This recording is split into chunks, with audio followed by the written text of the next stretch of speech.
Bonjour. Voilà. Donc moi j'ai produit cette vidéo. C'est un peu la continuité de la vidéo que j'avais produit déjà il y a une bonne semaine. C'est concernant tout ce qui est les nouveautés Smart Cities et Building Smart. Justement pour ces sujets, pour ouvrir un vrai débat contradictoire avec les architectes et tous les acteurs en fait qui sont dans la construction. Et parce que je trouve qu'il y a actuellement un petit peu de confusion par rapport à l'idée de ces types de constructions. Et surtout parce que, voilà, moi, je suis architecte depuis des bonnes années, et puis je suis expert aussi dans la méthodologie BIM. Et ce que je souhaite aujourd'hui avec cette nouvelle vidéo, c'est de vous présenter un concept innovant concernant euh, un bâtiment, la conception d'un bâtiment qui relie l'aspect coworking, l'aspect habitation et bien évidemment tous les derniers outils technologiques. Alors, bien évidemment, ces concepts, j'ai utilisé tous les principes des bases d'actualité pour qu'elles soient dans la lignée des respects de l'environnement, le moins possible des productions de CO2 et également tous les apports à niveau de la proximité du recyclage pour la production et la construction de cet immeuble et également tous les aspects informatiques, les derniers outils. Ça fait une vingtaine d'années déjà que je travaille avec les derniers outils informatiques pour la production de mes conceptions. Et donc là, c'est un nouveau-né que je tiens à cœur de les voir construits. Et, et puis je vais vous présenter ces concepts. Je l'ai créé. Justement, c'est une longue réflexion parce que j'ai eu l'opportunité de travailler il y a de ça quelques années chez Dumez, France, et dans ce qu'on appelait à l'époque les produits nationaux, qui étaient la construction des hôtels. Et donc, c'était un système de préfabrication très lourd à l'époque. Et puis, parallèle, j'ai travaillé longtemps aussi sur des configurations des hôtels. Donc, j'ai une expertise aussi liée particulièrement à ces sujets. Alors, voilà, je vais vous montrer, disons, les pourquoi et les comment de ces programmes. C'est comme j'ai dit, un coworking living smart. Alors, les programmes, j'ai souhaité regrouper au rez-de-chaussée tous les aspects concernant l'événementiel, les développements de certaines activités de formation, des ateliers. C'est-à-dire qu'il y a un rez-de-chaussée consacré plutôt à des aspects qui sont publics, semi-publics. Il y a un premier étage, vous allez avoir après les dossiers avec les plans, les détails. Un premier étage dédié au coworking et un entresol et que là, je tiens particulièrement à signaler, et cet entresol, c'est fait avec un petit peu, si vous avez regardé la vidéo consacrée à tout ce qui est Building Smart, consacré à l'aspect des liens et des rapports des gens qui sont regroupés parfois temporairement dans ce type d'établissement. C'est-à-dire, c'est l'idée de transférer les conceptuels de la rue, mais à l'intérieur du bâtiment. Cet entresol, bien évidemment, il est consacré à des espaces de détente, à des espaces de restauration, ce qui permet que quelqu'un qui est au premier étage, qui travaille temporairement, qui a un bureau partagé ou qui vient pour faire une réunion de travail, va pouvoir aussi bénéficier de ce type de services et organiser, s'il veut, une réunion plutôt informelle, amicale, et dont on n'a pas besoin du même type d'équipement qu'on a dans une salle de réunion de travail. Et le deuxième et le troisième étage, c'est l'hôtel. Alors, vous voyez que la structure, c'est pas par hasard que j'ai fait cette structure, c'est parce que j'ai souhaité aussi également avoir, au fur et à mesure qu'on monte, pouvoir arriver de l'espace public à l'espace des vies, à l'espace privé. Et justement, cette idée, c'est une idée qui est là, qui est née pour aller un petit peu à l'encontre de toutes les propositions, pas toutes, mais la plupart des propositions que j'ai regardées un peu partout sur Internet et sur des salons aussi, des présentations.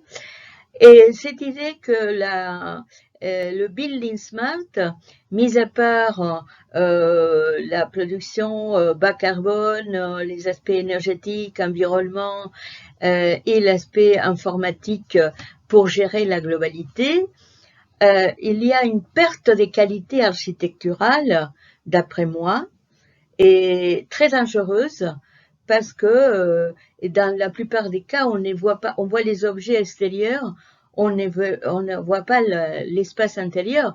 Et bien évidemment, l'être humain, il profite, c'est l'espace intérieur. Donc ça, c'est le point principal, c'est-à-dire ces concepts, c'est-à-dire de pouvoir faire en sorte d'avoir comme noyau de ces projets l'âme et l'être humain et les liens qu'il peut avoir par rapport à sa façon de vivre. Hein.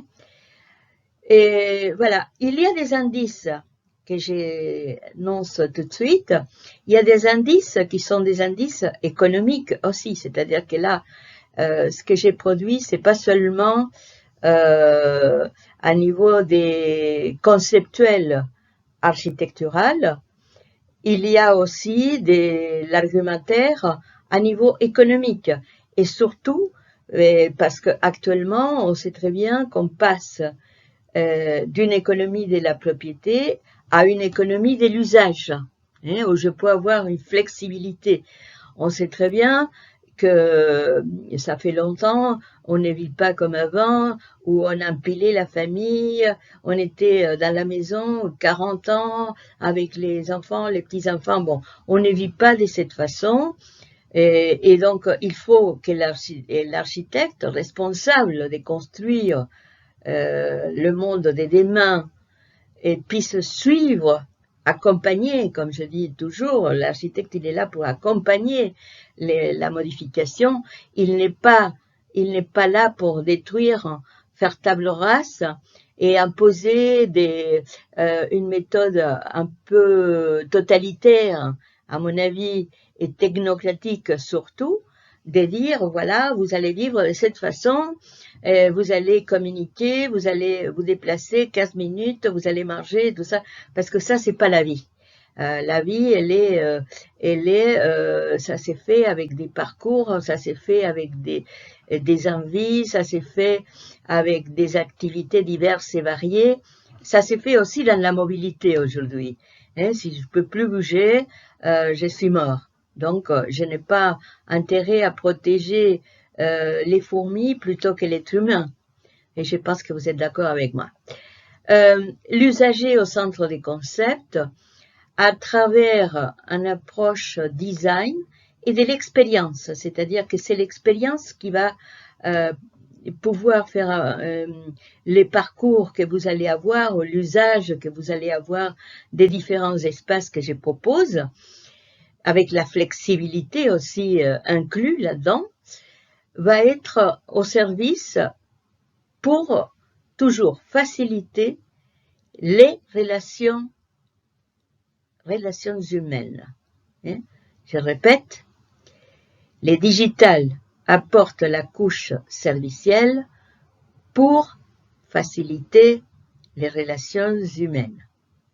Et ça, s'il n'y a pas ça, cet élément qui à mon avis c'est les noyaux, on a les dangers de voir d'ici peu disparaître l'architecture, parce que l'architecture c'est évidemment essentiellement pour rendre plus agréable la vie de l'homme. Bon, la construction, quant à la construction, un système constructif que j'adopte pour ces concepts, j'utilise, et certainement avec toute les parcours que j'ai eus, parce qu'à une époque j'ai travaillé aussi avec un concept de construction, un kit à côté d'un constructeur bois qui a été présenté sur Batimat. Bon, bref, il y a eu une trajectoire pour ces concepts. Maintenant, ces bâtiments, j'essaye de l'amener avec le plus possible des modularités, préfabrication, c'est-à-dire pouvoir qu'il soit un produit à niveau de la faisabilité de la construction et optimiser bien sûr la construction des bases. Et pour l'instant, je suis en train de prendre contact avec des experts des bétons. Et au départ, il est préparé cette base à niveau de la modularité, des portées, de tout ce que de mon travail. C'est plutôt pour préfabrication, en béton. Et rien n'empêche que je peux avoir une mise à jour ou une déclinaison pour que tout l'ensemble soit fabriqué en bois. Ça, c'est, pour l'instant, c'est à niveau de l'étude. Bien sûr, tous les aspects l'intégration de la nature et de l'équilibre à niveau de la construction par rapport à l'environnement. Mais comme actuellement il s'agit d'un produit que je vais mettre sur le marché pour le soumettre à toutes les critiques, bien évidemment, aux évolutions, bien évidemment aussi, pour l'instant, je ne peux pas les définir trop à niveau des calculs d'énergie, etc., parce que c'est à l'étude. Et c'est à l'étude, et en même temps, et ça peut être dans des environnements, des sites d'implantation très variés. Donc, je ne peux pas aujourd'hui le détailler plus que ça. Alors voilà, de quoi s'agit-il? Il s'agit de partager les co-living, co-working. La raison d'être, c'est la mutualisation des espaces communs pour réduire les coûts. Les coûts, c'est une variable très importante et dans toute ma proposition, j'ai fait les parallèles toujours à niveau de ce qui est la proposition conceptuelle, à niveau de la faisabilité technique et à niveau aussi de la maîtrise des espaces pour que les coûts de la construction soient raisonnables par rapport à ce type d'établissement. Qui sont les clients de tout ça? Bon, moi, je peux dire que moi, je serai la première à consommer ce type d'espace. Pourquoi? Parce que je ne sais pas vous, mais ça m'arrive parfois quand je me déplace à l'étranger, soit pour pour aller vers un salon, soit pour donner une conférence ou assurer une formation. Je vais dans des hôtels et séparément, il faut trouver, si on a besoin, un espace pour faire la réunion, un espace plus important pour recevoir des gens si nécessaire. Et tout ça, vous ne l'avez pas dans l'hôtel. À l'hôtel, vous avez juste les services hôteliers. Et donc, pour moi, l'avantage, c'est pour ces gens-là qui se déplacent souvent, de pouvoir trouver la totalité et les conforts que vous pouvez avoir dans une grande maison, à niveau de pouvoir avoir un séjour, si vous voulez, ou un espace de réunion pour un travail, ou d'un seul coup un espace de bureau bien. On sait très bien que dans les hôtels, pour l'espace, sont restés les hôteliers avec les concepts d'une petite tablette avec. Bon, mais moi je sais pas vous, mais c'est vraiment parfois très compliqué de pouvoir tout gérer, au moins de pouvoir louer une suite des 200 mètres carrés, ce qui n'est pas le cas en général. Voilà, donc les systèmes de construction, je viens de les dire, c'est un bâtiment que je fais le plus compact possible, avec l'idée que l'espace soit la vie de ces bâtiments, c'est à l'intérieur. Comme je disais, il y a cet espace d'entresol où c'est l'espace de détente et avec des mi-niveaux, ça va être relié à l'espace coworking, à l'espace rez-de-chaussée événementiel et à l'espace de la vie, d'espace de vie privé dans les hôtels, l'hôtel. Bien sûr que c'est prévu pour une construction modulaire de type industriel. Et déjà, vous allez voir après avec les plans, j'ai déjà pensé un petit peu la modularité spécifique qui est raisonnable pour ce type de bâtiments.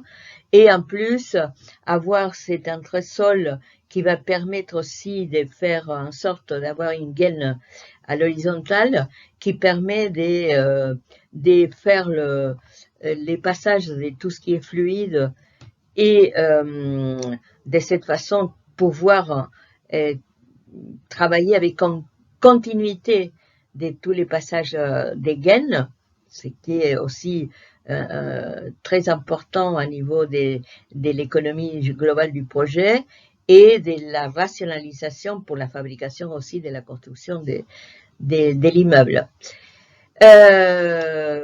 Alors, vous voyez les façades. Les façades, pour l'instant, tout est béton, mais comme cet espace, il est plutôt fermé à l'extérieur, c'est-à-dire que ça reste avec des fenêtres classiques et ça vit à l'intérieur, les définitions des façades, je peux aussi les décliner et les étudier avec des solutions de construction différentes.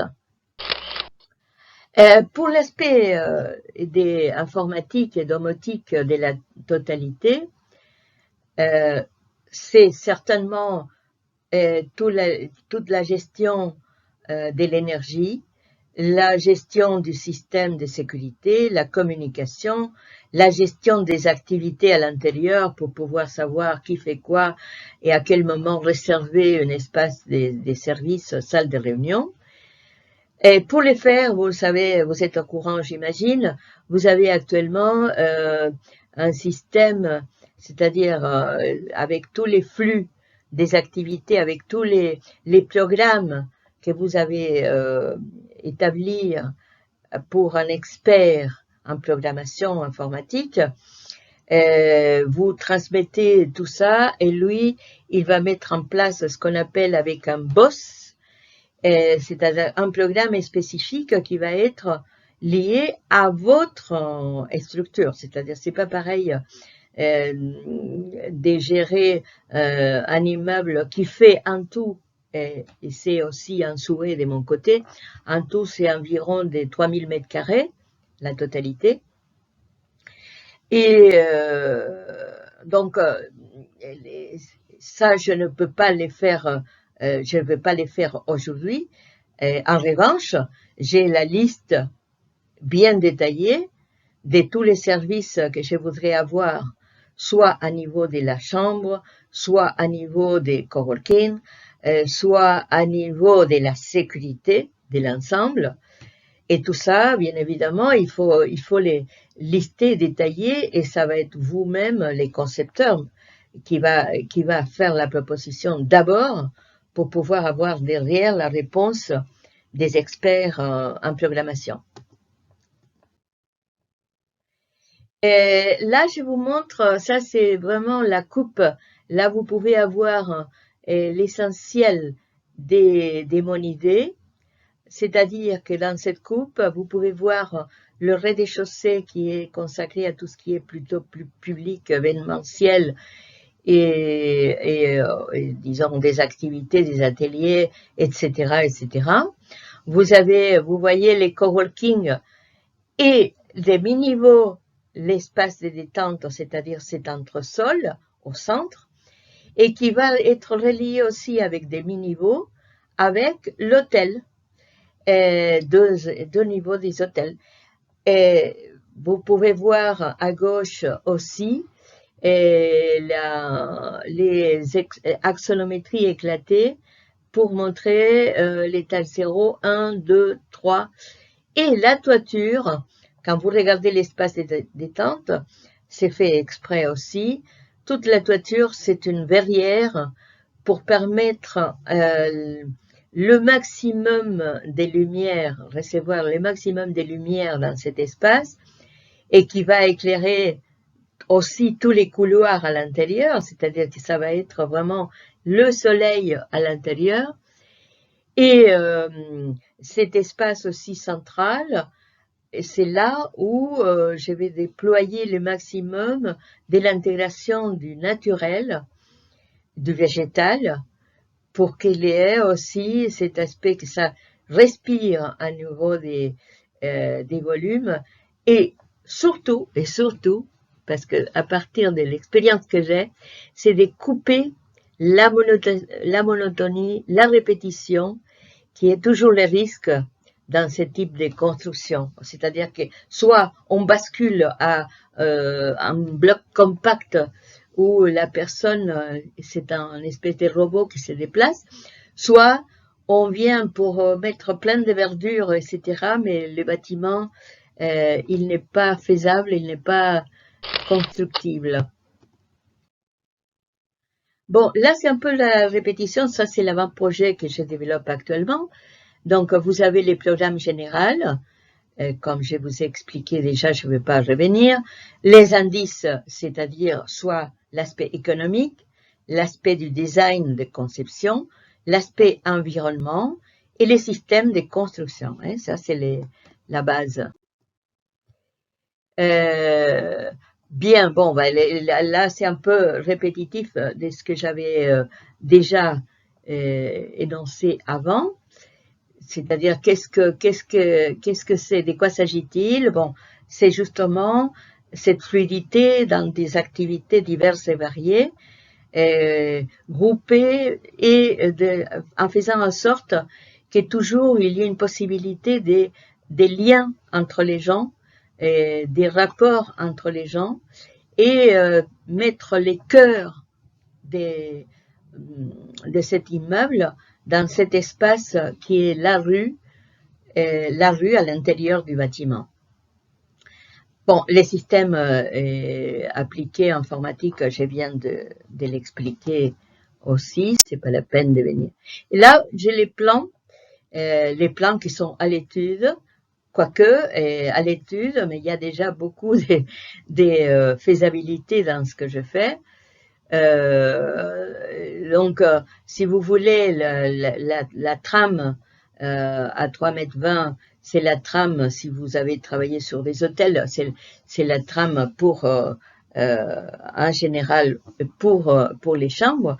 Je suis partie de cette trame et cette modularité qui est la typique des hôtels, et j'ai descendu avec cette trame au rez-de-chaussée pour avoir un plateau livre où les modules peuvent varier pour tout ce qui est salle polyvalente et certainement aussi, je n'ai pas parlé de ça, mais évidemment, j'ai les espaces calculés aussi, les surfaces des espaces techniques, les surfaces humides, les espaces humides à niveau des sanitaires, etc. Et tous les locaux administratifs. Hein, ça fait partie du programme. Sauf que ici, si vous voulez, je veux vous montrer le squelette conceptuel architectural pour que vous ayez une idée de pourquoi j'ai fait ça. C'est pas un caprice, c'est pas que d'un seul coup je me suis levée, j'ai dit voilà l'artiste il va créer. Non, non, c'est des années et des années d'expérience et c'est d'écouter, de voir et d'interpréter parfois les gens qui demandent ce type d'espace. Hein. C'est surtout ça. Hein.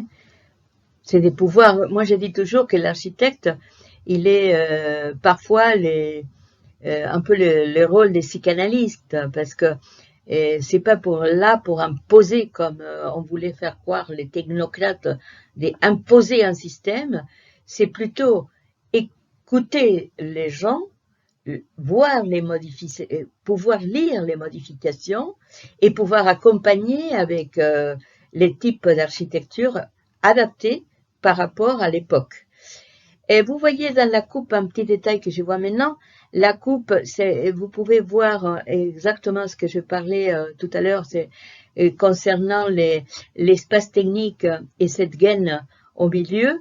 L'effet d'avoir fait cet entresol surélevé me donne la possibilité justement d'avoir à l'horizontale tous les réseaux qui circulent pour venir après rentrer dans des gaines à la verticale. Bon, là, c'est les études des surfaces, très important, je ne vais pas me retenir là, mais bien évidemment, j'étais obligée, comme dans tous les projets, et pour voir sa faisabilité et surtout pour maîtriser l'économie de ces projets, de voir la distribution des surfaces à niveau des circulations, pourcentage de circulation, pourcentage locotechnique, pourcentage, voilà. Et là, c'est toutes les études, comme je disais, en tout, ça fait aux alentours des 3000 mètres carrés. Là, vous pouvez voir les plans, les mêmes plans, 0, 1, entresol, 2, 3. Et vous pouvez voir avec les ombres portées, ça vous donne plus une idée, mais après on va voir des images, donc c'est plus parlant que ça. Mais là, vous pouvez voir que la distribution toujours au niveau des coworking, elle est faite aussi avec la même modularité et profiter pour faire des bureaux partagés à plusieurs, des bureaux plutôt isolés, et d'avoir aussi également des salles de réunion ou des petits espaces séjours, comme je dis, séjours de travail aussi, dans la totalité. Bon, qu'est-ce que je peux rajouter ici? Vous voyez, bon, dans les étages des hôtels, vous voyez, bon, la chambre, c'est une chambre qui est préparée avec toutes les normes, bien évidemment, pour les handicapés, c'est-à-dire que c'est bien, elle est faite, la conception, elle est faite par rapport, conforme par rapport aux normes, évidemment. Et aussi, vous pouvez voir que bon, il y a deux accès, un accès escalier côté, admettons côté nord et côté sud, et pour respecter la distance des issues des obligatoires, c'est-à-dire moins de 10 mètres. Donc, je respecte aussi également ces principes. Il y a aussi des moyens d'élevage avec ascenseur.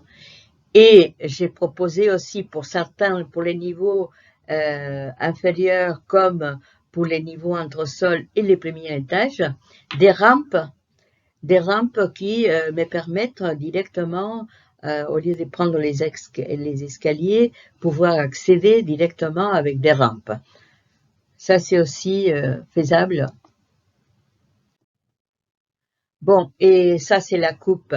Là, vous voyez ce que je disais tout à l'heure, que les centres, je veux que ce soit vraiment, que ça rayonne sur tous les autres espaces, et soit pour l'intégration du végétal, soit pour les mouvements à niveau de l'espace, soit pour les rajouts de tout ce qui est végétal aussi.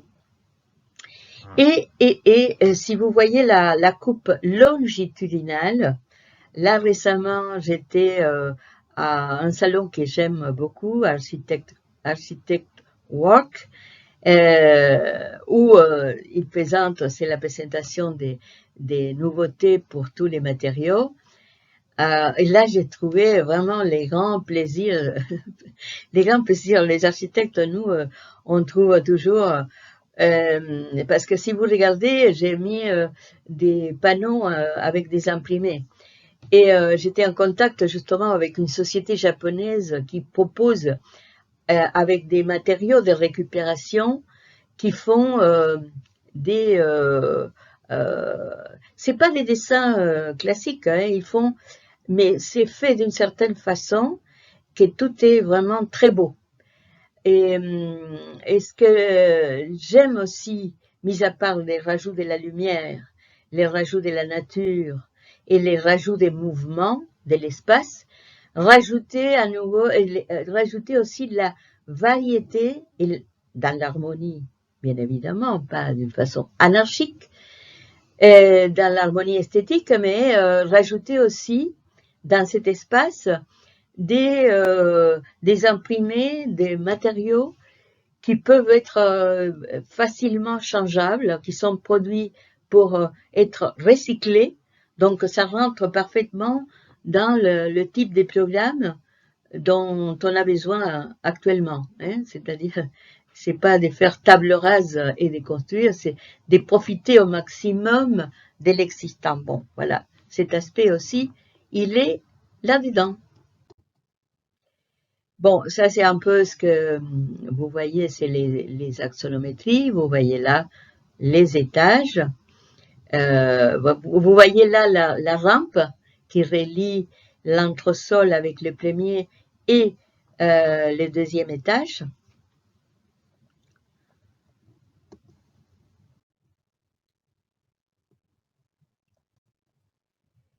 Vous voyez ici l'aspect extérieur. Bon, cet aspect extérieur, comme vous pouvez l'apercevoir, c'est un aspect très compact où les rez-de-chaussée, j'ai une animation de tout ça que je vais vous envoyer après avec YouTube, et une animation de l'extérieur et l'intérieur. Et vous pouvez voir ici, l'extérieur c'est très sobre, très compact à niveau de toutes les structures. Il y a seulement le rez-de-chaussée où vous avez des murs rideaux qui sont modulables aussi avec des panneaux qui peuvent être changés aussi, modifiés. Mais pour le reste, c'est très classique, très sobre. Et il y a plusieurs motifs de ça. C'est parce que au départ, c'est un produit pour être construit un peu dans des environnements complètement variés. Donc, je ne peux pas ici venir et proposer une solution qui soit déjà figée parce que les sites, il va conditionner. Donc, c'est pour ça que j'ai préféré qu'il soit le plus classique à l'extérieur, de façon que l'intérieur, il reste toujours ces noyaux, cette cœur de la construction, et l'extérieur, ça permet, parce que c'est très rationnel, donc ça permettra de pouvoir les décliner et les mettre à jour en fonction des besoins énergétiques et d'autres, en fonction du site spécifique. Voilà, bon, là, c'est l'espace, l'entresol. Là, vous pouvez voir la verrière que je disais, avec les imprimés qui changent à chaque fois, avec les mi-hauteurs, les petits escaliers qui montent et qui descendent. Et c'est l'espace où vous avez soit des fauteuils, vous avez des petits tabourets, des chaises pour pouvoir faire une petite cafétéria, restauration. Et donc voilà, mais ça, il y a une animation aussi pour ça. Donc voilà, ça c'est de l'autre côté, ça c'est des côtés de l'accès, c'est les mêmes espaces, c'est l'entresol toujours. Et vous voyez là, vous pouvez voir qu'on voit les deux étages qui balconnent sur l'espace central, et vous voyez aussi les coworking en bas, qui est exactement de la même façon. Voilà. Bah ça, c'est l'espace que je disais dans les coworking, un espace plutôt séjour, séjour de travail, et c'est pour travailler, mais d'une façon plus informelle, et sinon tout simplement pour recevoir des amis si si on a envie et l'occasion se présente. Voilà. Voilà, ça c'est des images, vous voyez là, il y a la salle de réunion, il y a aussi, c'est quelque chose que je n'ai pas évoqué, mais vous avez toujours la visualisation. Par exemple, ça, ici on est au premier étage et je peux visualiser, là c'est l'accueil à l'entrée, je peux avoir la visualisation de l'accueil. Voilà, ça c'est des coupes axonométriques. Et là, et bon, c'est la fin. J'espère que si vous êtes arrivé jusqu'à là de mon exposé, c'est parce que ça vous a intéressé. Et j'insiste sur les points que j'ai produit cette nouvelle réalisation pour ouvrir le débat et éventuellement aussi, je suis s'il y a des gens qui veulent collaborer, moi je ne, j'ai mon parcours, il est derrière mon parcours professionnel. Maintenant, je veux pas des halos ni des couronnes. Ce que je souhaite, c'est de m'amuser et de surtout pouvoir apporter mon expérience. Hein. Ça, c'est mon but principal. Et s'il y a des gens qui veulent collaborer, qui voient des bons œil mon idée, c'est bienvenu. Et aussi, les gens qui veulent critiquer ou dire, voilà, je pense que ça va pas, etc. Vous pouvez toujours me contacter à terryfeujas@gmail.com. Et autrement, je vous dis à très très bientôt. Et j'espère que tout ça, ça vous a plu. Merci beaucoup.